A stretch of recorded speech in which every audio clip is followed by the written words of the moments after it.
Pemirsa, seorang ibu rumah tangga di Palembang tertangkap tangan mencopet di Pasar 16 Ilir, Palembang.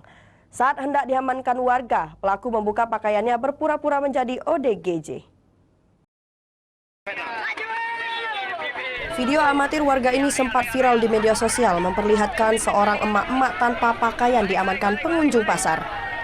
Pelaku tertangkap tangan mencopet salah satu pengunjung pasar yang sedang belanja di Pasar 16 Ilir, Palembang, Senin kemarin. Pelaku diamankan bersama rekannya, seorang pria, diserahkan ke Mapolsek Ilir Timur 1 Palembang.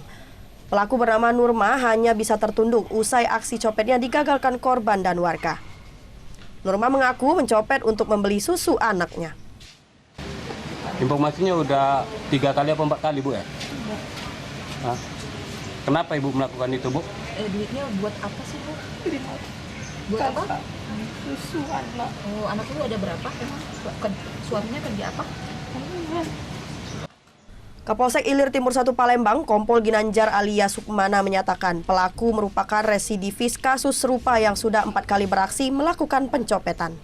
Modusnya sengaja buka baju dan pura-pura gila saat aksinya tertangkap warga. Terakhir, pelaku mengambil telepon genggam milik seorang remaja di Pasar 16 Ilir, Palembang bersama rekannya yang juga diamankan. Pelaku diduga termasuk sindikat copet di kawasan 16 Ilir dengan sejumlah pelaku lainnya sudah lebih dulu ditangkap.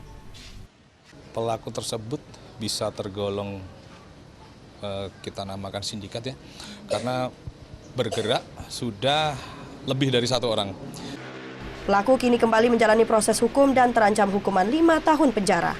Dari Palembang, Guntur Yansyah, iNews melaporkan.